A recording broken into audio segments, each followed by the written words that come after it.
కాసిం గారు నమస్తే. నమస్తే. బహుశా ఇంత అవుట్రేజ్ వస్తుందని మీరు కూడా ఊహించి ఉండరు. ఒక ఘాటు కామెంట్తోనే స్టార్ట్ చేస్తాను. అలసటి ప్రభాకర్ రాస్తారు కదా, ఓ అర్భకుడైన కవి పదవుల కోసమో సన్మానాల కోసమో దేబరించడం తప్పితే ఈ రోజు నగరంలో అవాంఛనీయ ఘటనలు ఏమీ జరగలేదు అని చెప్పి ఊహించారా ఇంతటి అవుట్రేజ్ని మీరు అసలు? అయితే సాధారణంగా నేను కవిని, ముఖ్యంగా వేదన నుంచి, అంటరానితనం నుంచి, అణిచివేత నుంచి అక్షరాలను అందుకోవడం కోసం ఒక పెద్ద యుద్ధం చేసి ఉస్మానియా విశ్వవిద్యాలయం వరకు ప్రయాణం చేసి, ఈ ప్రయాణంలో చిందిన నెత్తురు, కన్నీళ్ళు, అరెస్టులు, నిర్బంధము, ఒకానొక స్థితిలో బతుకుతామా ఉంటామా అనే సందిగ్ధంలో ఇట్లాంటి ప్రయాణంలో వచ్చిన వాడిగా, సున్నితమైన భావాలు మనసులు ఉన్నటువంటి వాళ్ళుగా సందర్భాన్ని బట్టి సమయాన్ని బట్టి స్పందిస్తూ ఉంటాం. ఆ స్పందన ఇలాగే స్పందించాలి, ఇలాగే ఉండాలి అన్నంత నిక్కచ్చిగా ఉండదు. ఎందుకంటే పేపర్లో రాసుకొని ఉపన్యాసం చదివే అలవాటు నాకెన్నడూ లేదు. పేపర్ చూసి మాట్లాడే అలవాటు ఈ 30 ఏళ్లలో నాకెన్నడూ లేదు. కనుక ఆ క్షణానికి అక్కడ ఉండే శ్రోతలు ఏమి ఆలోచిస్తారు, ఆ శ్రోతలకు ఏమి అవసరం అని మాట్లాడటమే నాకు తెలిసిన విద్య. అది మాకు మౌఖిక వారసత్వం నుంచి వచ్చిన విద్య. మేము పండితులం కాదు. ఇటు 7 తరాలు అటు 7 తరాలు మా కుటుంబంలో ఎవరు పండితులు లేరు, ఎవరు చదువుకోలేరు. కనుక అది ఒక రూపం, అది నాకు వ్యక్తీకరణకు సంబంధించిన ఒక రూపం. ఆ నేపథ్యం నుంచి దీని వెనుక ఉండే ఇతరేతర ప్రయోజనాలు అనే అంశాన్ని ఎవరైతే సామాజిక మాధ్యమాలలో ఆపాదించడానికి ప్రయత్నం చేస్తున్నారో, నాకుండే ప్రయోజనం ఒక్కటే. ఈ ఉస్మానియా విశ్వవిద్యాలయంలో నేను చదువుకున్నా. ఈ ఉస్మానియా విశ్వవిద్యాలయం నాకు జ్ఞానాన్ని ఇచ్చింది, నాకు చైతన్యాన్ని ఇచ్చింది, నాకు ఉద్యోగాన్ని ఇచ్చింది. తెలంగాణకి ఈ ఉస్మానియా విశ్వవిద్యాలయం ఆధారం. ఆరాట పోరాటాలకి ఇది ఒక పునాది. అలాంటి విశ్వవిద్యాలయాన్ని కాపాడుకోవటమే నా ప్రయోజనం. నా ఫైరవి ఏమిటంటే ఉస్మానియా విశ్వవిద్యాలయం కాపాడుకోవాలి, నిలబెట్టుకోవాలి. 108 ఏళ్ళు దాటింది, ఇంకా 108 ఏళ్ళు బతికుంటే ఈ తెలంగాణ సమాజంలో నాలాంటి అట్టడుగు వర్గాల నుంచి వచ్చే పిల్లలకి ఒక నాణ్యమైన విద్య అందడం కోసం నా ఆరాటం, నా పోరాటం, నా వ్యక్తీకరణ. మీరు పుస్తకానికి ఎంత ప్రాధాన్యత ఇస్తారో, చదువుకి ఎంత విలువనిస్తారో నాకు తెలుసు. కానీ విద్య అనేటువంటి పదం, దాన్ని ప్రేమకు ముడిపెట్టడం వెనుక సోషల్ మీడియాలో కాసిం వ్యతిరేక వర్గం, కాసిం వైరి వర్గం ఒకటి తయారైంది. ఎలా ఇలా? నిజానికి కవిత్వంలో చమత్కారం అనే ఒక పద్ధతి ఉంటుంది. బహుశా మరి చమత్కారం తెలిసిన వాళ్ళకి దాని విలువ ఏందో తెలుస్తుంది. చమత్కారం తెలియని వాళ్ళు ఒకవేళ తెలియకపోయినా మనం దాన్ని అర్థం చేసుకుంటాం. మీరు నన్ను కలిసే ఒక గంట ముందు నేను క్లాస్ చెప్పి బయటకు వచ్చాను. 9 to 10:30 క్లాస్ చెప్పాను. MA ఫస్ట్ ఇయర్లో నన్నయ్య గురించి పాఠం చెప్పాను. నన్నయ్య గురించి చెప్పిన పాఠం చెప్తూ ఉన్నప్పుడు ఆయన అవతారిక రాసుకున్నాడు. కావ్య అవతారిక అంటాం దాన్ని, మహాభారతం రాసే ముందు. ఆ కావ్య అవతారికలో ఏముంటుందంటే కృతికర్త, కృతిభర్త, ఇష్టదైవస్థుతి అని 3 అంశాలు ఉంటాయి. నేను అలా చెబుతూ ఉన్నప్పుడు కృతిభర్త ఎవరు సార్ అని అడిగారు పిల్లలు. అడిగితే కవి ఒక కావ్యాన్ని రాస్తాడు, ఆ కావ్యాన్ని రాజుకు అంకితం ఇస్తాడు, అంకితం తీసుకున్న వాళ్ళు కావ్యానికి భర్త అవుతారు అని చెప్పారు. ఒక కావ్యానికి భర్త ఎట్లా అవుతాడు సార్ రాజు అని అడిగారు పిల్లలు అమాయకంగా. అడిగితే దీన్నే చమత్కారం అంటామమ్మా అన్నాను. సరిగ్గా ఇది చమత్కారం అయినట్లు నిన్న మీరు మాట్లాడిన విద్యను ముఖ్యమంత్రి ప్రేమించాడు అనేది కూడా చమత్కారమే సార్.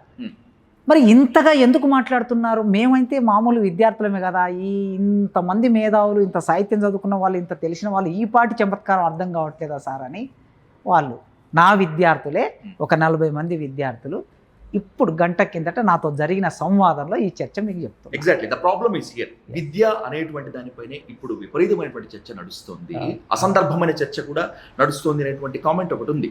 విద్య స్త్రీలింగమా అని ఒకరు నిలదీస్తే, అసలు విద్య సరస్వతిమాలతో పోల్చి అవమానించారు అని చెప్పి RSS వాళ్ళు అంటున్నారు, TRS వాళ్ళు ఇంత దిగజారిపోయాడు కాసిం అని చెప్పి అంటున్నారు, కాంగ్రెస్ వాళ్ళు మాత్రం మిమ్మల్ని ఎత్తిన పెట్టుకుంటున్నారు. ఇప్పుడు నేను ఎవరి వైపు నిలబడాలి, మీరు ఎవరి వైపు తీసుకుంటారు? నాకు అదే సందేహం. ఏమిటంటే RSS వాళ్ళు నన్ను గత 30 ఏళ్ళుగా టార్గెట్ చేశారు, నా వీణ హత్యాయత్నం చేశారు, చంపడానికి ప్రయత్నం చేశారు, చావు బతుకుల నుంచి బయటపడ్డాను.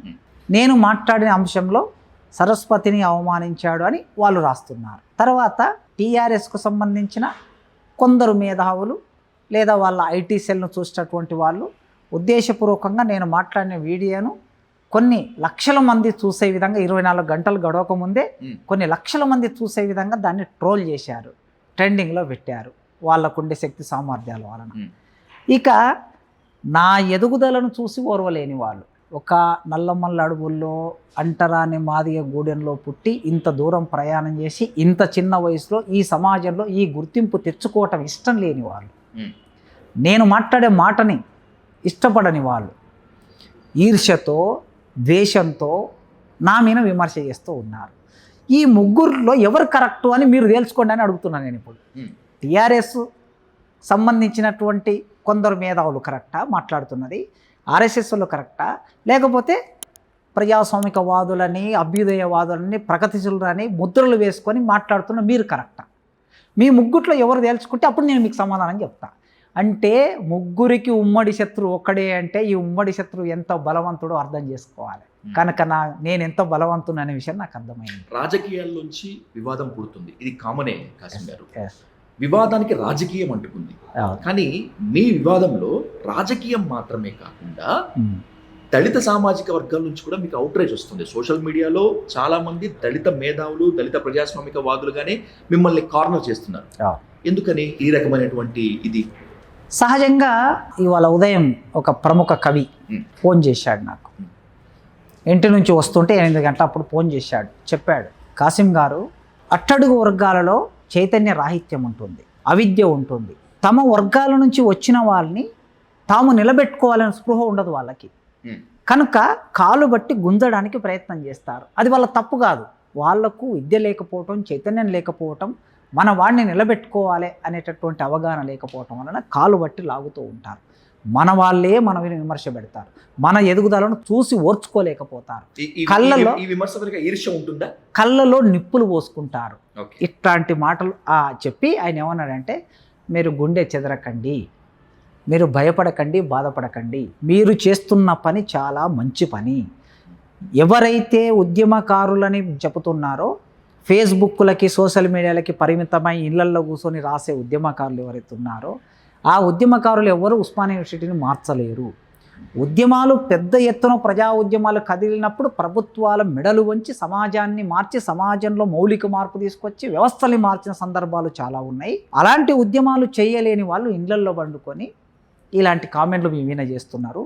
మీరు మన విద్యార్థులకి మీ చేతనైనంత సహాయం, మీ చేతనైనంత పద్ధతిలో ఉస్మానియా విశ్వవిద్యాలయాన్ని నిలబెట్టే ప్రయత్నం చెయ్యండి, మీరు మాత్రమే చేయగలరు అని ఒక సాంత్వన ఇచ్చాడు, ఒక ఆశ్వాసాన్ని ఇచ్చాడు ఆ కవి. కనుక ఏ వర్గం, సామాజిక వర్గం నుంచి అయితే నేను వచ్చానో ఆ సామాజిక వర్గం వాళ్ళే ముందు నిలబడి నా వీణ విమర్శ పెట్టడానికి ముందు వచ్చినప్పుడు ఇతరులు చేసే విమర్శకు వీళ్ళు ఆలంబనగా పనిచేస్తున్నారు, వీళ్ళు ఒక ఆయుధంగా పనికొస్తున్నారు, వీళ్ళ భుజం మీద తుపాకీ పెట్టి ఇంకొకడు కాలువడానికి ప్రయత్నం చేస్తున్నారు. కనుక ఏదో బైబిల్లో ఒక మాట ఉన్నది, నా ప్రియమైన ప్రభువా వారు ఏమి చేయుచున్నారో వారికి ఎరుకలేదు, మన్నించు అని ఉంటుంది. కనుక ఇంతకు మించి నేను చెప్పగలిగేది ఏం లేదు. నల్లమల అంటరాని మాదిగూడెం నుంచి అత్యంత ప్రతిష్టాత్మక ఉస్మానియా యూనివర్సిటీ ఆర్ట్స్ కాలేజ్ ప్రిన్సిపల్గా ఎదిగినటువంటి మీ మీద కుట్ర జరుగుతుందా? దళిత సామాజిక వర్గం నుంచి ఈర్ష్యా ద్వేషాల జడిమానా కురుస్తుందా? అంటే సహజంగా ఒక అగ్రకుల మేధావి చేసేది సమాజంలో యాక్సెప్టెన్సీ ఉంటుంది అందరికీ, ఓ చాలా బాగా చేశాడు అని. ఒక కింది వర్గం వాళ్ళు అదే పని చేస్తే పట్టింపు ఉండదు, పట్టించుకోకపోవడం పక్కన పెడితే అనేక అభండాలు వేయడానికి ప్రయత్నం చేస్తారు. కనుక ఈ మొత్తం క్రమంలో చాలా జాగ్రత్తగా అన్ని వైపుల నుంచి ఒక కుట్ర నా వెనుక మొదలై అది ఇప్పుడు నా ముందుకు వచ్చింది. ఖచ్చితంగా ఈ కుట్రని నిజంగా నేను మాట్లాడిన మాటల వెనుక ఏమైనా నా వ్యక్తిగత ఉద్దేశాలు ఉండి ఉంటే ఖచ్చితంగా నేను ఆలోచిస్తాను. ఖచ్చితంగా ఈ సమాజం నా నుంచి ఏం కోరుకుంటుందో దానికి భిన్నమైన వ్యక్తీకరణ నా నుంచి వచ్చినప్పుడు సమాజానికి సమాధానం చెప్తా. కానీ నేను మాట్లాడినటువంటి వాటిలో దురుద్దేశాలు ఆపాదిస్తున్న వాళ్ళే ఎక్కువ మంది ఉన్నారు. నేను మాట్లాడిన విషయాలని మద్దతు తెలుపుతూ సపోర్ట్ చేస్తున్న వాళ్ళు ఎక్కువ మంది ఉన్నారు. కొందరు మాత్రమే ఫేస్బుక్లో రాయగలరు, కొందరు మాత్రమే మాట్లాడగలరు సోషల్ మీడియాలో, కానీ లక్షలాది మంది మాట్లాడలేరు. నేను ఆ వేదిక మీద మాట్లాడుతున్నప్పుడు నా ముందు 5,000 మంది నా విద్యార్థులు ఉన్నారు, నా యూనివర్సిటీ విద్యార్థులు ఉన్నారు. నేను మాట్లాడేది సరైంది కాదు అనుకుంటే నా విద్యార్థులు స్పందించరు. 22 ఏళ్ళుగా ఇక్కడ టీచర్ ఉన్నా నేను ఎట్లా మాట్లాడితే నా విద్యార్థులు ఏ స్పందిస్తారో నాకు ఎరికే. నా విద్యార్థులు నేను మాట్లాడే ప్రతి మాటకు స్పందించారంటే నేను నా విద్యార్థుల కోసం మాట్లాడినా, నేను నా యూనివర్సిటీ కోసం మాట్లాడినా, నేను తెలంగాణ సమాజం కోసం మాట్లాడినా. నేను లోపల వెళ్ళి రాజకీయ నాయకులకు ఉపన్యాసాలు రాసిపెట్టి, రాజకీయ నాయకులు శాసనసభలో చేసే ప్రసంగాలు రాసిపెట్టి, రాజకీయ నాయకుల జీవిత చరిత్రలు రాసిపెట్టి, రాజకీయ నాయకుల ప్రశంసా పత్రాలు రాసిపెట్టి, ఇలాంటి చరిత్ర నాకు లేదు. ఏదున్నా ఫేస్ టు ఫేస్ మాట్లాడేది నాకు తెలుసు. ముఖ్యమంత్రి అయినా, ప్రధానమంత్రి అయినా, నాయకుడైనా, ఎవరైనా వైస్ ఛాన్సలర్ అయినా, ఎవరైనా మనసులో ఉన్న మాట నేరుగా మాట్లాడమే తెలుసు. అభిప్రాయం అది పొగడతైనా, అది విమర్శ అయినా బహిరంగంగా మాట్లాడమే తెలుసు, ప్రజల ముందు మాట్లాడడం తెలుసు. కనుక ఆ పద్ధతిలో నా విద్యార్థుల స్పందననే నాకు గీటు రాయి. ఈ ఎవరైతే నా వీణ వ్యతిరేకంగా రాస్తున్నారో వారు రాసే దాంట్లో ఏమాత్రం సదుద్దేశం ఉన్నా నేను స్వీకరిస్తా. వాళ్ళు రాసే దాంట్లో దురుద్దేశం ఉంది అనేదే నాకు ఇప్పటి వరకు అర్థమవుతున్న విషయం. క్రిస్టల్ క్లియర్గా ఆన్ రికార్డ్ అడుగుతున్నాను కాసిం గారు, ఆ స్పీచ్ ముందుగానే ప్రిపేర్ చేసుకున్నారా, లేకపోతే మీరు ఎప్పుడూ మాట్లాడుతుంటారు కదా అశువుగా, సందర్భోచితంగా, అలా వచ్చేసిందా? సాధారణంగా నేను 1 గంట 40 నిమిషాలు సీరియస్ అకాడమిక్ ఉపన్యాసం ఇవ్వాలనుకుంటే దానికి ఒక 15 రోజులు ప్రిపేర్ అవుతాను. 15 రోజులు పుస్తకాలన్నీ తెచ్చుకొని ప్రిపేర్ అయ్యి నోట్స్ రాసుకుంటాను. నోట్స్ ఒక 20-30 పేజీల నోట్స్ రాసుకొని నా దగ్గర పెట్టుకుంటాను. వేదిక మీదకి వెళ్ళిన తర్వాత నోట్స్ చూసి మాట్లాడాను, నేను నోట్స్ చూడకుండా మాట్లాడతాను. అంటే ఆ అకాడమిక్ ఉపన్యాసాన్ని లేదా ఒక సామాజిక ఉపన్యాసాన్ని, ఒక రాజకీయ ఉపన్యాసాన్ని ఇవ్వడానికి కావలసిన మెటీరియల్ అంతా సేకరించుకుంటా, కానీ చూడకుండా మాట్లాడతా. అది నాకున్న శైలి. కానీ నిన్న జరిగిన ఆ మీటింగ్కు ఎలాంటి ప్రిపేర్నెస్ లేదు, ఎలాంటి నోట్స్ లేదు, అవసరం కూడా లేదు. ఒక ఆర్ట్స్ కాలేజ్ ప్రిన్సిపాల్గా ఒక ప్రోటోకాల్ ప్రకారము ఆ వేదిక మీద 4 మాటలు మాట్లాడవలసిన అవసరం ఉంటుంది. ఒక ప్రిన్సిపాల్గా నేను సంభాషించవలసిన ఒక పద్ధతి ఉంటుంది. ఆ ప్రిన్సిపాల్గా సంభాషించవలసిన పద్ధతిలోనే సంభాషించాను. దానికి భిన్నంగా నేను సంభాషించానని అనుకోవటం లేదు. నేను ఆ వేదిక దిగి ప్రిన్సిపాల్ సీటు నుంచి బయటకు వస్తే నా సంభాషణ ఇంకోలా ఉంటుంది. అంటే ఇదేమి ముందు మాట్లాడిన దానికి తర్వాత మాట్లాడిన దానికి వైరుధ్యం ఏమి ఉండదు. భావాల్లో మార్పు ఉండదు, అభిప్రాయాల్లో మార్పు ఉండదు, విషయంలో మార్పు ఉండదు. రూపానికి సంబంధించిన అంశం మాత్రమే అది. ఆ రూపానికి వేదిక మీద నేను వ్యక్తం చేసిన రూప సంబంధమైన విషయం చుట్టే ఈ చర్చ జరుగుతుంది. ఇప్పుడు మీరు అన్నారు కదా, చమత్కారంగా మాట్లాడిన విద్య అనే మాట మీద చర్చ జరుగుతుంది తప్ప నేను అందులో ఏమడిగాను? 1000 కోట్ల జీవో ఇవ్వటం మాత్రమే కాదు, మీరు 1000 కోట్ల జీవో ఇచ్చారు, కానీ ఈ పనులు సరిగ్గా నెరవేరకపోతే దానివల్ల ఫలితం ఉండదు. 24 నెలల్లో ఈ పని పూర్తి కావాలని చెప్పాను నేను. ఎందుకన్నాను? 36 నెలల్లో ప్రభుత్వం అంటే ఇక 3 ఏళ్ళు ప్రభుత్వానికి అవకాశం ఉంటుంది కనుక 24 నెలల్లో మీరు పూర్తి చేయాలని ఒక మాట మాట్లాడు. రెండో మాట, భవనాలు రంగురంగుల భవనాలు నిర్మాణం అయితే సరిపోదు, నాణ్యమైన విద్య బోధించడానికి 1000 టీచింగ్ పోస్టులు ఖాళీ ఉన్నాయి, వెంటనే టీచింగ్ పోస్టుల ఖాళీకి సంబంధించి మీరు ప్రకటన చేయాలి వేదిక మీద అని అడిగాను. ఏ vice chancellor, a principal, A professor వేదిక మీద ఒక ముఖ్యమంత్రిని అడిగిన దాఖలాలు ఎక్కడ లేవు, ఉంటే చూపెట్టండి చరిత్రలో. అడిగాను. అడిగి దాని వెంటనే ఏమన్నానంటే, రిక్రూట్మెంటు పారదర్శకంగా ఉండాలంటే మీ ఎమ్మెల్యేలు, మీ ఎంపీలు, మీ మంత్రుల జోక్యం ఉండకూడదు అన్నాను. దానికి స్పందించిన ఆయన, రిక్రూట్మెంట్ మీరు ఇమీడియట్గా మొదలు పెట్టుకోండి, మీకు పూర్తి అధికారాలు ఉన్నాయి, ఏ ఎమ్మెల్యే, ఎంపీ, మంత్రి అయినా జోక్యం చేసుకుంటే వాళ్ళ ఉద్యోగం తీసేస్తాను నేను. ఒకవేళ అట్లా జోక్యం చేసుకొని ఎవరికైనా ఉద్యోగం వస్తే వాళ్ళు క్లాస్ రూమ్ను చెడగొడతారు, పిల్లల్ని చెడగొడతారని ముఖ్యమంత్రి మాట్లాడండి. వీటి మీద కదా చర్చ జరగాల్సింది. చర్చ జరగాల్సింది 1000 కోట్లను ఎట్లా ఖర్చు పెట్టాలనే విషయం మీద జరగాలి. దాదాపు 7-8 నిమిషాల పాటు సాగినటువంటి మీ స్పీచ్ లో మిగతాదంతా వదిలేసి కేవలం విద్య, ప్రేమ, రేవంత్ రెడ్డి అనే మాట పట్టుకున్నారు. అంటే రూపం మీద చర్చ చేస్తున్నారు. నేను వేసుకున్న బట్టల మీద, నేను వేసుకున్న చెప్పుల మీద, నేను పెట్టుకున్న కళ్ళద్దాల మీద చర్చ చేసినట్లే నా మెదడులో ఉండే భావం మీద చర్చ చేయనట్లు నా రూపం మీద, మాట్లాడిన రూపం మీద చర్చ చేస్తున్నారు, సారం మీద కాదు. కనుక ఈ రూపవాదులకి నిజంగా మన ఇద్దరం మిత్రులం కనుక ఈ సంభాషణ కొనసాగిస్తున్నాం. ఈ రూపవాదులకి చేసే విమర్శకి సమాధానం చెప్పవలసిన అవసరం కూడా లేదు. సారం మీద ఎంతైనా మనం సంవాదం నడపచ్చు. అట్లంటే ఎవరైనా అర్థం చేసుకోవచ్చు, మేధావులైన వాళ్ళు. రూపం సారం వేరువేరుగా ఉంటాయా అని. రూపం సారం వేరువేరుగా ఉండవు.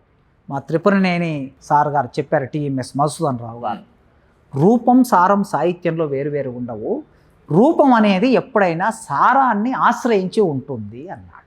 ఓకే, సారాన్ని ఆశ్రయించే ఉంటుంది, రూపం వేరుగా ఉండదు. కనుక నా సారాన్ని వ్యక్తం చేసే రూపం మీద చర్చ చేయకండి, సారం మీద చర్చ చేయండి, ఎంతకైనా చర్చకు దిగుదాం. రైట్. ఇది సోషల్ మీడియాలో వస్తున్నటువంటి అవుట్రేజ్ పైన ఇప్పుడు దాకా డిస్కస్ చేస్తున్నాం. అవును. Let's coming to the political way. I want need more clarity Kasim garu మీ నుంచి. విమర్శలు అనుకోండి, ఆరోపణలు అనుకోండి, వీటన్నిటిని ప్రశ్నలుగా సంధించుకుంటే తొలి ప్రశ్న, తెలంగాణకు ఆయు పట్టు ప్రాణాధారం జీవాధారం ఉస్మానియా యూనివర్సిటీ. తెలంగాణ తెచ్చుకున్న తర్వాత తెలంగాణ ముఖ్యమంత్రిగా ఉన్నటువంటి కేసీఆర్ ఇక్కడికి వచ్చే ప్రయత్నం చేయలేదు, వచ్చిన యూనివర్సిటీ విద్యార్థులు అడ్డుకున్నారు. కేసీఆర్తో మీకు పడలేదు, పొసగలేదు కాబట్టి మీ జిల్లా వాసి అయినటువంటి ముఖ్యమంత్రిని పట్టుపట్టి ఉస్మానియా యూనివర్సిటీకి తెప్పించారు అంటే ఒప్పుకుంటారా? నేను కేసీఆర్ గారు తెలంగాణ ఉద్యమంలో ఉన్నప్పటి నుంచి కేసీఆర్ గారితో వ్యక్తిగత పరిచయం ఉంది నాకు. ఎందుకంటే ఉద్యమంలో కలిసి పనిచేశాం.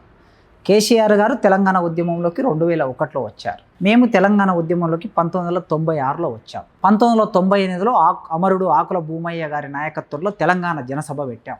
అమరురాలు belly లలితక్క, ఐలన్న, Bhumayya sir, Maddileti, Kanakachari sir, Sudarshan, మేమందరం కలిసి పనిచేశాం. నెత్తురు ధారపోసాం తెలంగాణ కోసం. 98లో జనసభ పెట్టి మేము తెలంగాణ అంతా తిరిగాం.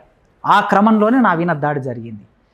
అట్లా సందర్భంలో కేసీఆర్ 2001లో వచ్చిన తర్వాత చాలా సందర్భాల్లో ఉద్యమం గురించి, ఉద్యమ రూపాల గురించి, యునైటెడ్ ఫ్రంట్ గురించి మాతో మాట్లాడే సందర్భాలు భూమయ్య గారు, నేను కేసీఆర్ గారి దగ్గర కూర్చున్న సందర్భాలు ఉన్నాయి, మాట్లాడుకున్న సందర్భాలు ఉన్నాయి.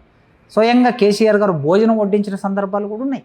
ఓకే, అయితే ఆ ఉద్యమ సందర్భంలో మేము అట్లా కొనసాగిన తర్వాత తెలంగాణ రాష్ట్రం ఏర్పడితే ఉస్మానియా విశ్వవిద్యాలయం బాగుంటుంది అని ఉపన్యాసాలు ఇచ్చాను నేనే, ఇక్కడ విద్యార్థిగా, ఇక్కడ టీచర్గా.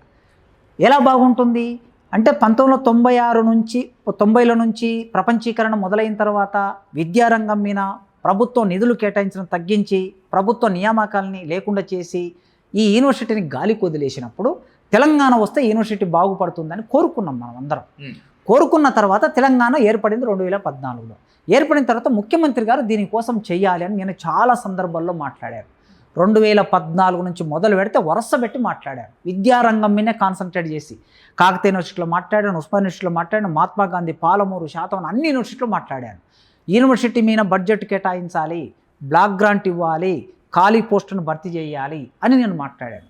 మాట్లాడితే విస్తృతంగా ప్రచారం అవుతుంది, విద్యార్థులు వస్తున్నారు, యువజనులు వస్తున్నారు, చర్చ మొదలైంది, పత్రికల్లో వస్తుంది, సోషల్ మీడియాలో వస్తుంది.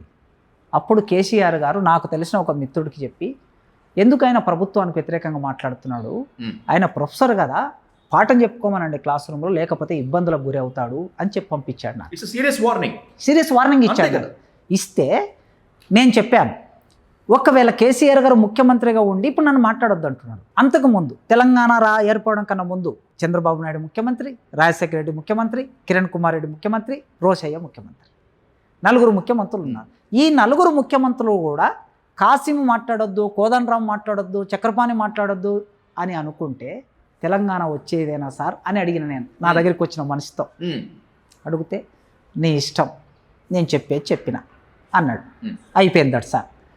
ఇది అయిపోయినటువంటి నెల రోజులకి నేను విప్లవ రచయితల సంఘం కార్యదర్శిని అయ్యాను. కార్యదర్శిని అయినటువంటి వారం రోజులకి నన్ను అరెస్ట్ చేసి యూఏపీఏ కేసు పెట్టి దేశద్రోహం కేసు మోపి జైల్లో పెట్టారు. ఏమడిగానండి నేను? యూనివర్సిటీకి నిధులు అడిగాను, విద్యారంగానికి నిధులు అడిగాను, క్వాలిటీ ఎడ్యుకేషన్ అడిగాను. నన్ను తీసుకెళ్ళి అక్కడ జైల్లో పెట్టారు. మరి కేసీఆర్ గారికి నాకు వైరుధ్యం ఏమిటి? వ్యక్తిగత వైరుధ్యం. వారు ముఖ్యమంత్రి, వారు తలుసుకుంటే ఏమైనా చేయవచ్చు.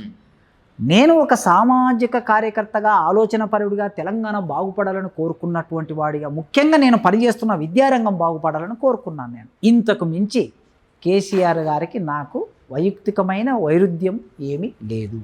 ఇక రేవంత్ రెడ్డి గారు అంటారా? రేవంత్ రెడ్డి గారు నా కులం కాదు, రేవంత్ రెడ్డి గారు నా చుట్టం కాదు, రేవంత్ రెడ్డి గారు నా భావజాలం కాదు. ఆయన మీ జిల్లా వాసి, ఆయన కేవలం నా నియోజకవర్గం, ఆయన నియోజకవర్గం ఒకటి, మావి పక్క మండలాలు. ఇంతకు మించినటువంటిది ఏమీ లేదు. చాలా సందర్భాల్లో ఉద్యమాల్లో కలిసి వేదికలు పంచుకున్నాం.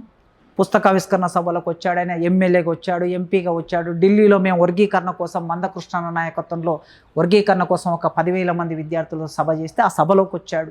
ఇట్లా సభల్లో కలుసుకుంటున్నాం కనుక సభల్లో నాకు చాలామంది రాజకీయ నాయకులు కలుస్తారండి.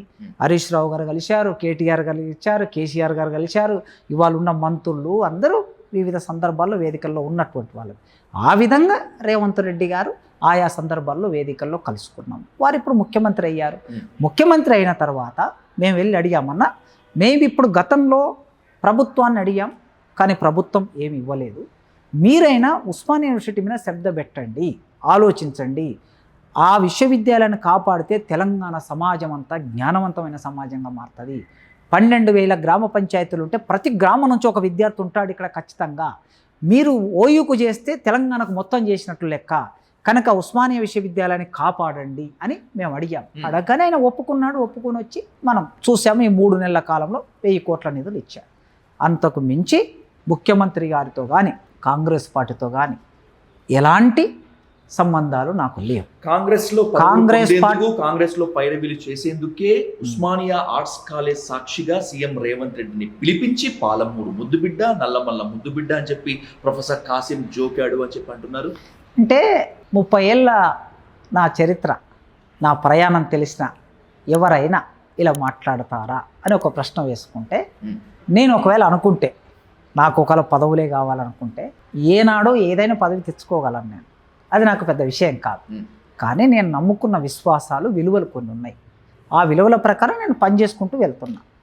పనిచేసుకుంటూ వెళ్ళే క్రమంలో కాంగ్రెస్ పార్టీ అయినా, టీఆర్ఎస్ పార్టీ అయినా, బీజేపీ పార్టీ అయినా, ఏ పార్టీలైనా పార్లమెంటరీ పార్టీలన్నీ నా దృష్టిలో ఒకటే. ఈ పార్లమెంటరీ పార్టీలు మొత్తం ఈ సమాజాన్ని, వ్యవస్థని సమూలంగా మార్చగలిగిన శక్తి పార్టీలకు లేదు. ఉన్న వ్యవస్థని యథాతథ స్థితిలో కొనసాగించేది మాత్రమే చేయగలుగుతాయి. కానీ ఇన్ని పరిమితులున్నా నేను నాకుండే మొదలే చెప్పాను, నేను ఉస్మానియా విశ్వవిద్యాలయం బాగుపడటం నా ప్రయోజనం అండి. ఆ ప్రయోజనం కోసం ముఖ్యమంత్రిని కలుస్తా, ఈ తెలంగాణ రాష్ట్ర పౌరుని నేను, భారతదేశ పౌరుణ్ణి, ఉస్మానియా యూనివర్సిటీ ప్రొఫెసర్ని నేను ఎవరినైనా కలిసే హక్కు నాకుంది. భారతదేశ ప్రధానమంత్రిని కలుస్తా, రేవంత్ రెడ్డిని కలుస్తా, కేసీఆర్ని కలుస్తా, హోంశాఖ మంత్రిని కలుస్తా, ఎవరినైనా కలిసి నా యూనివర్సిటీలో నా విద్యార్థులు చదువుకుంటున్న విద్యార్థులకి నేను చేయగలిగినటువంటి పని ఏదైనా ఉపయోగపడుతుందా దానికోసం చేస్తా. ఎందుకు అంటే నైజాం పరిపాలించే కాలంలో ఆయన గుర్రాలని కట్టేయడం కోసం ఏర్పాటు చేసుకున్న రేకుల షెడ్యూళ్ళు, హాస్టళ్ళు, ఆ రేకుల షెడ్డు లాంటి హాస్టల్లో నా పిల్లలు చదువుకుంటున్నారండి. నా బిడ్డ అయినా, నా కొడుకైనా, ఇటు చదువుకునే పిల్లలైనా నాకు పిల్లలే వాళ్ళందరూ. నా పిల్లలు ఒక రేకుల షెడ్డుల్లో వర్షం వస్తే నీళ్ళు వస్తాయి, చలి వస్తే చలి పెడుతుంది, ఎండాకాలం ఎండ కొడుతుంది, సరైన బాత్రూములు ఉండవు. మరి ఆ పిల్లలకి ప్రైవేట్ యూనివర్సిటీలలో, విదేశాలలో ఉన్న మంచి మంచి బాత్రూములు, మంచి మంచి హాస్టల్ గదులు, చదువుకోవడానికి వాతావరణం ఉన్నట్టు నా తెలంగాణ పేద పిల్లలకి, ఎస్సీ ఎస్టీ బడుగు బీసీ బడుగు వర్గాల పిల్లలకి ఎందుకు ఉండకూడదు? ఉండాలంటే ఏం జరగాలి? ప్రభుత్వమే చేయాలి ఈ పని. యూనివర్సిటీ చేయలేదు. ప్రభుత్వం చేయాలంటే ఎవరిని కలవాలి? నేను రేవంత్ రెడ్డి ముఖ్యమంత్రి ఎవరుంటే వాళ్ళని కలవాలి. నేను గతంలో కేటీఆర్ని కానీ కలవడానికి అనేక రకాల ప్రయత్నం చేశాను, యూనివర్సిటీకి నిధులు ఇవ్వమని.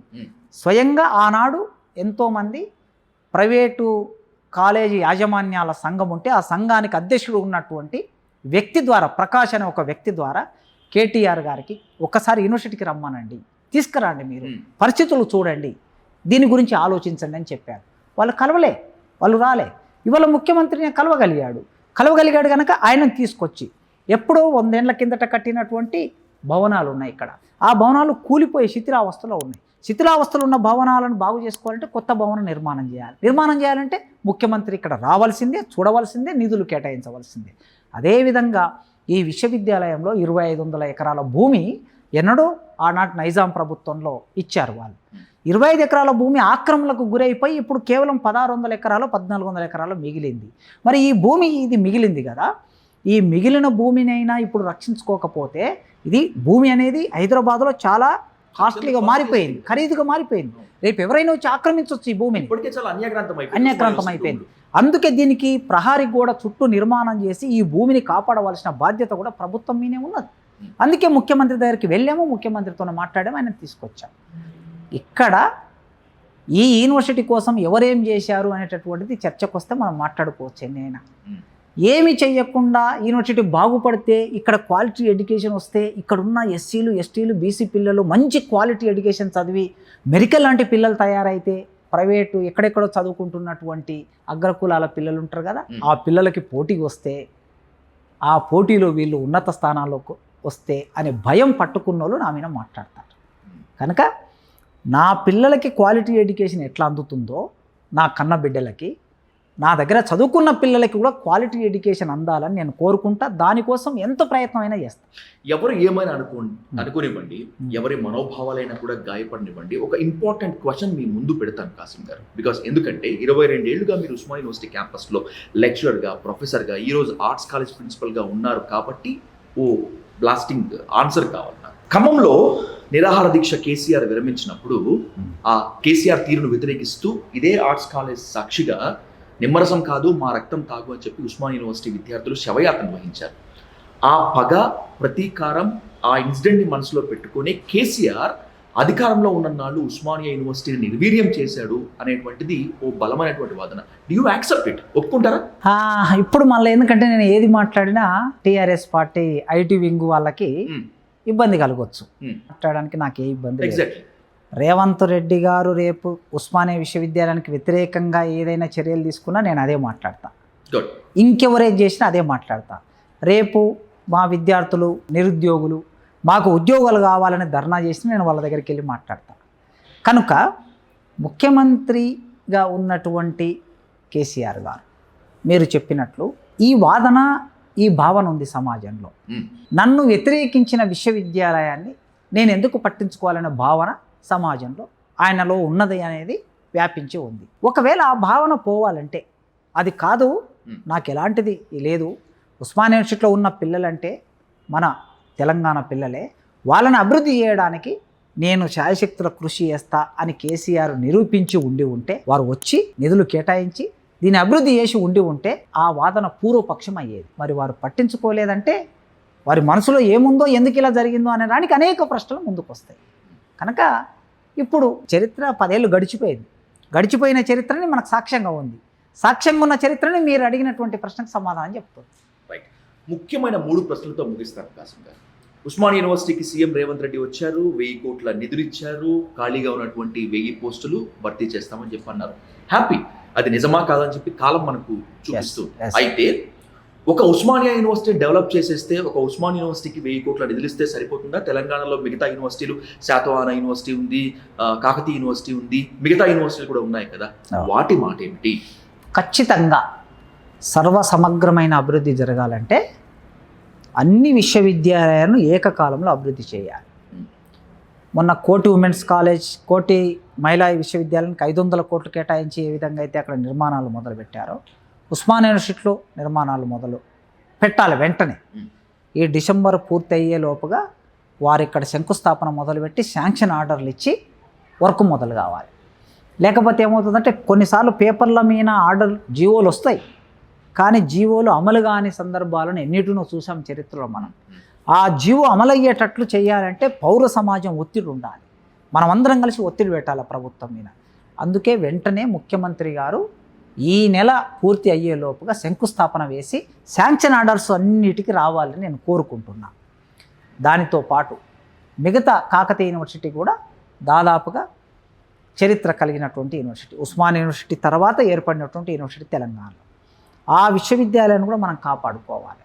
దాన్ని కాపాడుకున్న తర్వాత మిగతా జిల్లాల్లో నిజామాబాద్లో ఉన్నది, మహబూబ్నగర్లో ఉన్నది, కరీంనగర్లో ఉన్నది, తర్వాత నల్గొండలో యూనివర్సిటీ, ఇవన్నీ ఉన్నాయి. వీటన్నిటికీ తగినటువంటి నిధులని ముఖ్యమంత్రి గారు కేటాయించాలి. కేటాయించి అన్నిటిని అభివృద్ధి చేసేప్పుడు ఏమవుతుందంటే ఎక్కడి విద్యార్థులు అక్కడ క్వాలిటీ ఎడ్యుకేషన్ పొంది వారంటున్న నైపుణ్యం ఏదైతే ఉందో ఆ నైపుణ్యవంతులుగా మారడానికి అవకాశం ఉంటుంది. కనుక వెంటనే ముఖ్యమంత్రి గారు 1000 కోట్లు ఇక్కడ కేటాయించారు కదా, మిగతా 1000 కోట్లు అన్ని విశ్వవిద్యాలయాలు కూడా కేటాయించాలని నేను కోరుతున్నాను. మరొక సమాధానం నాకు ఆన్ రికార్డ్గా కావాలి. ఎస్, ఉస్మానియా యూనివర్సిటీకి రేవంత్ రెడ్డి గారు రావడం ముఖ్యమంత్రి హోదాలో చాలా సంతోషించదగ్గ పరిణామం. ఉస్మానియా యూనివర్సిటీ అభివృద్ధికి, విద్యార్థుల భవిష్యత్తుకు బంగారు బాట వేస్తానని చెప్పి ఆన్ రికార్డ్ ఆయన ప్రమాణం చేయడం కూడా ది మోస్ట్ హ్యాపీయెస్ట్ థింగ్. కానీ రాజకీయ నేతల మాటలు నీటి మీద రాతలు లాంటివి అనేటువంటిది మనకు చరిత్ర చెప్తూ ఉంది కదా. అవును. రాబోయేటువంటి రోజుల్లో సకల సమస్యలకు నిలయంగా ఉన్నటువంటి ఉస్మానియా యూనివర్సిటీ, ఒక విధంగా చెప్పాలంటే కునారెల్లుతున్నటువంటి ఉస్మానియా యూనివర్సిటీకి మాట నిలబెట్టుకోకపోతే సీఎం రేవంత్ రెడ్డిని ఇలాగే నిలవేస్తారా, మీరు తప్పించుకుంటారా? ఖచ్చితంగా తెలంగాణ పౌరుడిగా, ఉస్మానియా యూనివర్సిటీలో ఒక టీచర్గా, ఒక ఆలోచన పరుడిగా ఖచ్చితంగా రేవంత్ రెడ్డి గారు వారు ఇచ్చిన మాట నిలబెట్టుకోకపోతే పోరాటం చేయటంలో మొట్టమొదటి వరుసలో నేనే ఉంటాను. No doubt. ఖచ్చితంగా మొదటి వరుసలో ఉంటాను. నల్లమల్ల బిడ్డ, పాలమూరు ముద్దు బిడ్డ ఇలాంటి అప్లికేషన్స్ ఉండవు కదా. అలాంటి మాటలు చెప్పిన వాళ్ళు చాలామంది ఉన్నారు చరిత్రలో. కనుక నమ్ముకున్న విలువలు, విశ్వాసాలే ప్రధానం. ఎప్పుడైనా వ్యక్తిగతమైన పరిచయాలు, బంధాలు ఏవైనా ఉంటాయి. కుటుంబంలో కూడా వైరి ఆలోచనలు ఉన్న వాళ్ళు కూడా ఉంటారు. ఉన్నప్పుడు కుటుంబ సంబంధాలు, బంధాలను కూడా పక్కన పెట్టి మనం నమ్ముకున్న విలువల వైపు నిలబడతాం. అదే నేను నేర్చుకున్నటువంటిది ఇన్నాళ్ళు. ఓకే, నేను నేర్చుకున్న విలువని నేను అమలు చేయనప్పుడు ఈ సమాజంతో సంభాషించే హక్కే నాకు ఉండదు. కనుక ఖచ్చితంగా నాకుండే ఈ 16 సంవత్సరాల సర్వీస్లో ఈ యూనివర్సిటీని గొప్ప యూనివర్సిటీగా చూడాలని ఒక కలగంటున్నా. నా కలకి వేలాది మంది విద్యార్థులు తోడుగా ఉన్నారు. ఇక్కడ ఉన్న అధ్యాపకులు నాన్ టీచింగ్ తోడుగా ఉన్నారు. దాన్ని నెరవేర్చుకోగలననే ఒక ఆశ ఉన్నది. అది నెరవేరనప్పుడు ఆ విద్యార్థులతో కూడి రోడ్డు మీద కూర్చోగలను. మీకు తెలుసు, 2 సంవత్సరాల కిందట ఈ ప్రభుత్వం వచ్చింది. 2 సంవత్సరాల 5 నెలల కిందట ఇదే ఆర్ట్స్ కాలేజ్ ముందు ఎర్రటి ఎండలో బ్లాక్ బోర్డు పెట్టుకొని నా ముందు క్లాస్ రూమ్లో పాఠం చెప్పే నా విద్యార్థులను ముందు కూర్చోబెట్టుకొని పాఠం చెప్పాను. ఎందుకోసం చెప్పాను? కనీసం ఈ విధంగానన్నా ప్రభుత్వం స్పందిస్తుందేమో, అసెంబ్లీ నడుస్తున్నది, ఆ అసెంబ్లీలో ఉన్న ఎమ్మెల్యేలు దీని మీద చర్చిస్తారు, ఖాళీగా ఉన్న అధ్యాపక పోస్టులను భర్తీ చేయండి అని బ్యానర్ పెట్టుకొని నేను బయట పాఠం చెప్పాను, నిరసన వ్యక్తం చేశాను. నా నిరసన పాఠం చెబుతూ వ్యక్తం చేశాను. నా విద్యార్థులు ఎండలో ఎందుకు కూర్చుంటారమ్మా, మీరు వెళ్ళండి లోపలికంటే, సార్ మీరు మాకు పాఠం చెప్పే గురువులు, మీరు ఎండలో ఉన్నారు, మీరు ఎండలో ఎండుతూ ఉన్నప్పుడు మేము మీతో పాటు ఉండటం మా బాధ్యత అని నాతో పాటు కూర్చున్నారు. నేను ఆ ఎండ తాకిడికి గురై స్పృహ తప్పి పడిపోతే నన్ను చేతుల మీద ఎత్తుకెళ్ళి హెల్త్ సెంటర్లో నాకు సపర్యలు చేశారు నా విద్యార్థులు.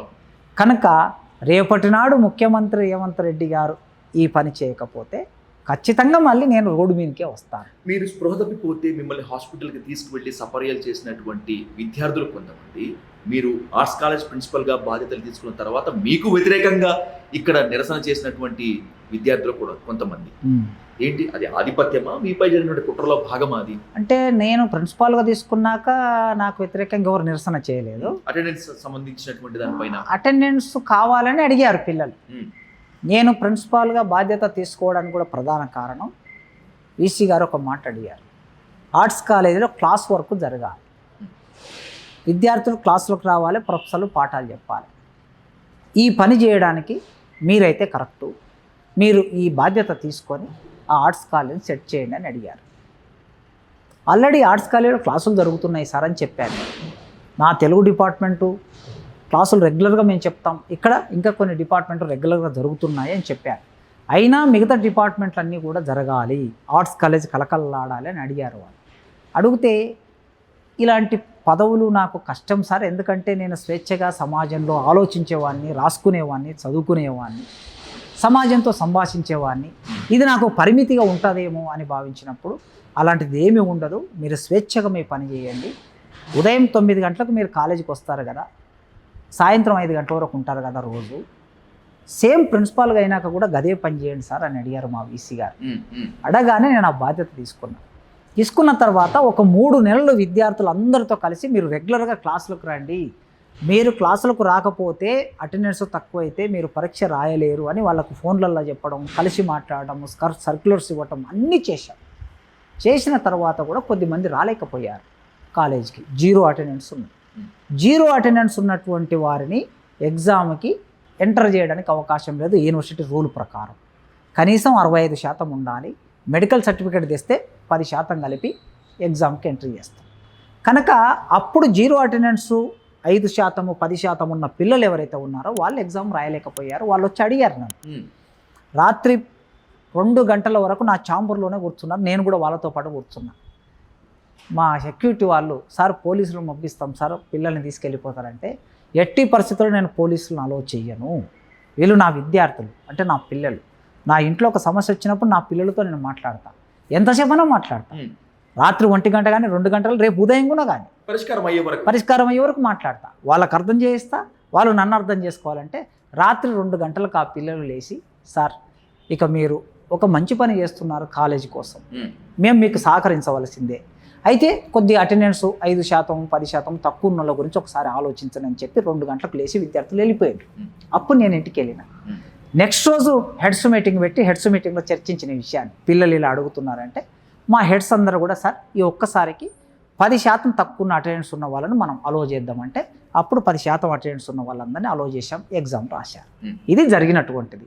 అంటే విద్యార్థుల కోసము బోధన, పరిశోధన అనే అంశాన్ని కాలేజీ నిలబెట్టడం, క్లాస్ రూమ్కి వస్తేనే విద్యార్థికి జ్ఞానం వస్తుంది అనే దానికోసం పనిచేస్తున్నామని. నేను పరిశోధనలో జాయిన్ అయ్యి పరిశోధన చేయకుండా వదిలేసిపోయినోని కాదు, ఉద్యోగంలో జాయిన్ అయ్యి పాఠం చెప్పకుండా పారిపోయేటోని కాదు, పాఠం చెప్పి ఈ కాలేజీలో ఉండకుండా ఎక్కడికో వెళ్ళి రాజకీయాలు చేసేటోని కాదు. ఉదయం 9 గంటలకు వచ్చిందంటే సాయంత్రం 7 గంటల వరకు ఈ కాలేజీలో ఉంటాను. 7 గంటలు దాటిన తర్వాత నేను బయట విషయాలు మాట్లాడతాను, సమాజంతో సంభాషిస్తా. సండేనో సెలవు దినమో బయటికి వెళ్ళి ఉపన్యాసాలు ఇస్తా. కాలేజీ నాకు జీతం ఎవరిస్తున్నారు? ప్రభుత్వమో ఇవ్వట్లేదు. ప్రభుత్వం ద్వారా వస్తున్న డబ్బు ఎక్కడి నుంచి వస్తుంది? ప్రజల నుంచి వస్తుంది. మా దగ్గర చదువుకునే పిల్లల తల్లిదండ్రులు పన్నులు కడితే జీతం వస్తుంది నాకు.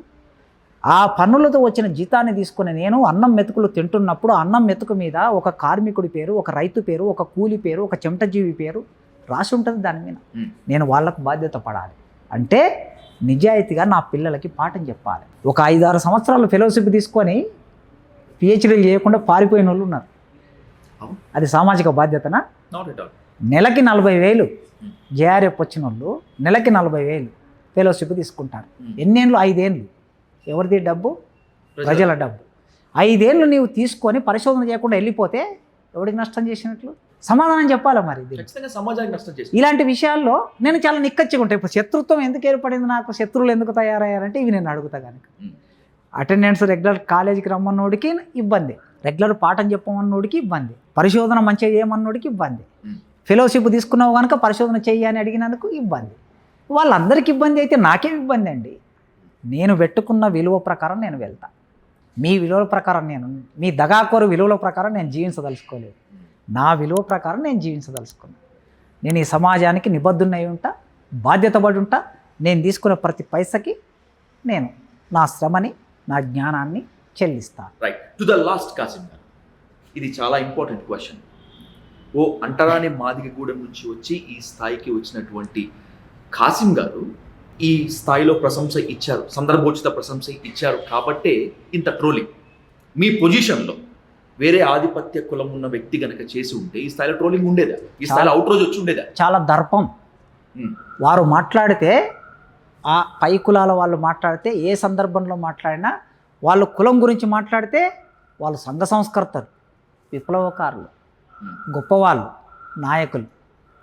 అదే కింది కులాల నుంచి వచ్చిన అలాంటి వాడు కులం గురించి మాట్లాడితే కులవాది, లేకపోతే రకరకాల గ్రూపులు. కనుక అక్కడ ఉండే మనిషి ఎవరు అనే దాన్ని బట్టి కూడా ఈ సమాజంలో విలువ ఉంటుంది. ఏ మనిషి ఏ మాట మాట్లాడుతున్నా అనే దాన్ని బట్టి కూడా విలువ ఉంటుంది. అప్పనంగా ఉన్నోని కదండి, అలగా జనం నుంచి వచ్చినోని కదండి, అంటరాని తనం నుంచి వచ్చినోని కదండి. నన్ను మాట్లాడితే పట్టించుకునేటోడేవాడండి? నాకు కుల బలము లేదు, ధన బలము లేదు, రాజకీయ బలము లేదు, డబ్బు బలం లేదు, ఒక సమూహం లేదు, ఒక గ్రూపులు కట్టే తత్వము లేదు. నా పీఠాన్ని నిలబెట్టుకోవడానికి నా చుట్టూ, నేను పీఠాధిపతి ఉండి నా చుట్టూ మనుషులను పెట్టుకునేది లేదు. కనుక ఎవరు లేనటువంటి నా మీద మాట్లాడితే ఏమైనా మాట్లాడవచ్చు, ఏమైనా రాయొచ్చు. కనుక మనిషి ఈ భారతదేశంలో పుట్టిన ప్రతి మనిషికి మాట్లాడే మాటలో, రాసే రాతలో, కూర్చున్న కుర్చీలో కులం ఉన్నటువంటి ఈ దేశంలో ఒక మాదిగవాడు మాట్లాడినందుకు ఇలాంటి చర్చ జరుగుతుంది. ఇది స్పష్టంగా చెప్పగలను. ఇదే ప్లేస్లో ఒక బ్రాహ్మణుడు, ఒక రెడ్డో మాట్లాడితే అది వారికి అలంకారప్రాయం. బాబా ఎంత గొప్పగా మాట్లాడారండి, ఎంత భాష్యం చెప్పారండి, ఎంత పండిత వాక్కులు చెప్పారండి. చాలామంది చరిత్రలో ఉన్నారు, నేను ఇప్పుడు వాళ్ళ పేర్లు చెప్పదలుచుకొని చెప్పి నన్ను నేను తక్కువ చేసుకోదలుచుకోలేదు. విప్లవకారులు అనుకున్న వాళ్ళు, ప్రగతిశీలు అనుకున్న వాళ్ళు, మేధావులు అనుకున్న వాళ్ళు, దళిత మేధావులు అనుకున్న వాళ్ళు అందరూ అన్ని కాలాల్లో అందరి గురించి మాట్లాడారు. నేను ఇక్కడ ఎవ్వరి గురించి పోవడలేదు, ఎవరి గురించి మాట్లాడలేదు.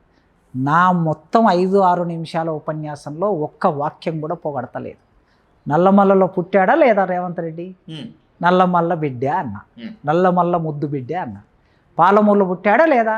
పాలమూరు బిడ్డ అన్న. అది పొగడతనా? ఒక వాస్తవం. ఆయన ఒకవేళ కరీంనగర్లో పుట్టితే ఆయనకి ఇంకో ఉపమానం వేసాను అనుకోండి, నేను అది పొగడత అవుతుంది. విద్యని ప్రేమించాడు అన్న, అది చమత్కారం. విద్య గురించి విరివిగా మాట్లాడుతున్నాడు కనుక ఒక చమత్కారంగా ఆ మాట మాట్లాడాను. ఇక ఆ తర్వాత నిధులు ఇవ్వడానికి 25వ తారీఖు, ఆగస్టు 25వ తారీఖు నాడు వచ్చి మాట ఇచ్చాడు, ఇవాళ జీవో తీసుకొచ్చాడు అన్న. అది పొగడతనా? జీవో పట్టుకొని వచ్చాడు, జీవో స్టేజ్ మీద ఆవిష్కరించాడు, చేసిన పనిని చెప్పాను. తర్వాత ఆ నిధులు వెంటనే ఖర్చు చేయాలి అని అన్నాను, వెంటనే పని మొదలు పెట్టాలి అన్నాను, 24 నెలల్లో పూర్తి చేయాలని అన్నాను, డిమాండ్ చేశాను. అది పొగడతలాగా కనిపిస్తుందా? అదేవిధంగా రిక్రూట్మెంట్ చేయాలన్నాను, రిక్రూట్మెంట్లో ప్రభుత్వ జోక్యం ఉండకూడదు అన్నాను. ఎవడో మాట్లాడటం రమ్మను ముఖ్యమంత్రి ముందు ఇలా చూస్తా. సన్నాయి నొక్కులు నొక్కుంటా ప్రధానమంత్రుల ముందు, ముఖ్యమంత్రుల ముందు మాట్లాడినటువంటి ప్రగతిశీల ప్రొఫెసర్లను చాలామందిని చూశాను నేను. కనుక నాకు ఎవడి దగ్గర తల వంచవలసిన అవసరం, తల ఎత్తుకోవడమే నేర్పింది మా అమ్మ. ఎప్పుడైనా ఎలా బతకాలరా అంటే తల ఎత్తుకొని బతకాలి, బట్ట లేకపోయినా సరే, ఏది లేకపోయినా సరే. కనుక మా అమ్మ నాన్న ఇచ్చిన చైతన్యం నాకు పోరాటాలు ఇచ్చిన చైతన్యం. ఈరోజు ఏనాడు తల దించుకోలేదు. కేసీఆర్ గారు చెప్పిన మాట ప్రకారం ఆ రోజు ఆగితే నేను ఆ జైలుకి వెళ్ళేటోని కాదు. మీరు అడిగారు కనుక చెప్తున్నా, పడేది కాదు. కేసులు మాఫీ చేయించుకోగలరు, నేను చేయించుకున్నానా? నా మీద 6 కేసులు తల మీద వేలాడుతున్నాయి. ఇక్కడ ధర్నా చేసినందుకు కూడా ఆనాడు వీసీ నా మీద కేసులు పెట్టాడు, నెలకి 2 సార్లు కోర్టుకు వెళ్ళి వస్తున్నా. ఓకే, కేసులు మాఫీ చేయించుకోగలరు, కేసులు ఉండి కూడా అరెస్ట్ కాకుండా ఉండగలరు. నేను ఉన్నానండి? ఉన్నానా? లేదు. మరి నా వీణ పెట్టిన కేసులే ఉన్నటువంటి వాళ్ళు చాలామంది ఉన్నారు, ఎందుకు అరెస్ట్ కాలేదు? సమాధానం చెప్పండి. అంటే అలాగా వేడు ఒక మాదిగోని అరెస్ట్ చేసి ఎవడు పట్టించుకుంటాడు సమాజంలో? కనుక ఎలాంటి లోపల చేసుకునేటటువంటి ఆ లక్షణము అవసరము నాకెన్నడూ లేదు. ఎదురు నిలబడిపోవడమే తెలుసు. నయీం గాడు ఫోన్ చేసి చంపేస్తా నిన్ను మాట్లాడకే అని అన్నాడు. చంపేరా చూస్తా, ఇదే మాట మాట్లాడాను, చంపేరా చూస్తా అన్న నేను. నన్ను నా భార్యను పేపర్లో పేరు ప్రకటించి ఇద్దరిని చంపేస్తామన్నాడు. చంపే చూస్తా అన్న. కనుక ఎన్నడూ తల వంచిన సందర్భం లేదు. నెత్తుటి మడుగులో నుంచి తల బగలగొట్టి వెళ్ళిపోతే నెత్తుటి మడుగుల్లోంచి మద్దిలేటన్నా చేతుల మీద తీసుకొచ్చి కనకాచారి మద్దిలేటన్నా నన్ను బతికించుకున్నారు. సావు ముఖద్వారాల నుంచి వచ్చిన వాడిని నన్నెవడండి అనేది. ఇంట్లో కూర్చొని ఒక్కరోజు ఇట్లా పోలీస్ ఫోన్ చేస్తే బెదిరిపోయి ఇళ్ళల్లో కూర్చునేటోళ్ళ నన్ను మాట్లాడేది. ఒక్క ఫోన్ చేసి ఏం ఎక్కువ రాస్తున్నావు, ఎక్కువ మాట్లాడుతున్నావు అని అంటే మళ్ళీ ఒక 6 నెలలు రాయకుండా, మాట్లాడకుండా, కనిపించకుండా పోయేటోళ్ళ నా గురించి మాట్లాడేది. రాజశేఖర్ రెడ్డి 2006లో కాంగ్రెస్ పార్టీ ముఖ్యమంత్రి, నన్ను నా భార్యను అరెస్ట్ చేసి మహబూబ్నగర్ జైల్లో పెట్టారు 2006లో. కేసీఆర్ జైల్లో పెట్టాడు. వాళ్ళు దాడి చేసి చంపడానికి వచ్చారు. ఇన్ని రకాల నిర్బంధాలు ప్రయోగించారు. ఇప్పటికీ కేసులు వేలాడుతున్నాయి. ఆర్ఎస్ఎస్లో నా మీద ఆర్ట్స్ కాలేజ్ ముందే అర్బన్ మావోయిస్టు ఉస్మానియా యూనివర్సిటీలో ఉన్నాడు అంటున్నారు. మిగతా వాళ్ళని ఎవరిని అనట్లేదే. ఉస్మానియా యూనివర్సిటీలో అర్బన్ మావోయిస్ట్ అంటే ఎవరిని అంటున్నారు? కాసిల్ని అంటున్నారు. ప్రెస్ మీట్లు పెట్టి డైరెక్ట్గా పేరు చెప్తున్నారు. ఎందుకు నన్ను టార్గెట్ చేస్తున్నారు? మరి వాళ్ళు మిగతా వాళ్ళు గొప్ప వాళ్ళు ఎందుకు టార్గెట్ కావటం లేదు? కనుక అందరికీ నేను టార్గెట్. ఎందుకంటే అట్టడుగు వాడిని కనుక. అరుంధతి సుతుడిని నేను. అరుంధతి సుతుడు అనేటటువంటి వాడు అందరికీ టార్గెట్ ఉంటాడు. Yes, challenge విసురుతున్నా. 50 ఏళ్ళు వయసు వచ్చింది. ఇంత చిన్న వయసులో ఈ సమాజం కడుపులో పెట్టుకున్నాను. అన్నం పెట్టింది, జ్ఞానం ఇచ్చింది, చైతన్యం ఇచ్చింది, పేరిచ్చింది. ఈ జీవితానికి చాలు. ఈ క్షణంతో ఇక్కడితో ఈ లైఫ్ ఇలా ఆగిపోయినా నా జీవితానికి సార్థకత వచ్చింది. తెలంగాణ సమాజంలో, భారతదేశంలో అక్షరం ముక్కకి, గుడికి, బడికి, సంపదకి, ఆయుధానికి, అధికారానికి దూరంగా ఉన్న నా కులం నుంచి ఇంత దూరం వచ్చి ఇవాళ 2 తెలుగు రాష్ట్రాలని మాట్లాడగలుగుతున్నా. ఇవాళ నా గురించి అధికారంలో ముఖ్యమంత్రి, అధికారం కోల్పోయిన ముఖ్యమంత్రి ఇద్దరు ఆలోచన చేస్తున్నారు. చేస్తున్నారా లేదా? ఎగ్జాక్ట్లీ. ఎవడేడు ఒక మాదిగోడు పట్టింపు లేనివాడు ఇంత దూరం వచ్చి ఇద్దరు ముఖ్యమంత్రులు ఆలోచిస్తున్నారంటే ఈ సమాజం నాకు ఇచ్చిన శక్తి, అది పోరాటాలు నాకు ఇచ్చిన శక్తి, అమరులు నాకు ఇచ్చిన శక్తి. వీళ్ళెవ్వరూ ఎవడు నాకు శక్తులను ఇవ్వరు. కనుక ఆ సమాజానికి నిబద్ధున్నై కట్టుబడి ఉంటాను. ఈ మాట 30 ఏళ్ళ కిందట నేను ఉద్యమాలకు వచ్చినప్పుడు ఇదే మాట చెప్పినా, ఇవాళ కూడా ఇదే మాట చెప్తున్నా. ఎవ్వడికి తలొంచేది లేదు, విలువలని పతనంలో పడేది లేదు. మీ మీడియా ముఖంగా చెప్తున్నా, చర్చకు రాండి, సారాంశమైన చర్చకు రాండి, ఎంత దూరమైనా చర్చ చేస్తా. మీ అందరి భావతాలు ఉన్నాయి నా దగ్గర, చిట్టాలు. మీ కుటుంబాల సంగతులు ఉన్నాయి, మీ పైసల సంగతులు ఉన్నాయి, మీ కార్యాచరణ సంగతులు ఉన్నాయి, మీ ఒప్పందాల సంగతులు ఉన్నాయి. నేను మాట్లాడాలనుకుంటే, నేను నోరు తెరవాలనుకుంటే నేను ఎప్పుడు పిలుస్తారు? ప్రతిదానికి ఒక సందర్భం ఉంటుంది, ప్రతిదానికి ఒక సందర్భం ఉంటుంది. ఎవరిని ఉట్టిగా వదిలిపెట్టను. ఓకే, ఇది ఓపెన్ వార్నింగ్ అనుకోవచ్చా? ఎవరిని ఉట్టిగా వదిలిపెట్టను. సందర్భం వచ్చినప్పుడు ఎవరిని వదిలిపెట్టను. కాచుకొని కూర్చోండి, చూద్దాం. Thank you.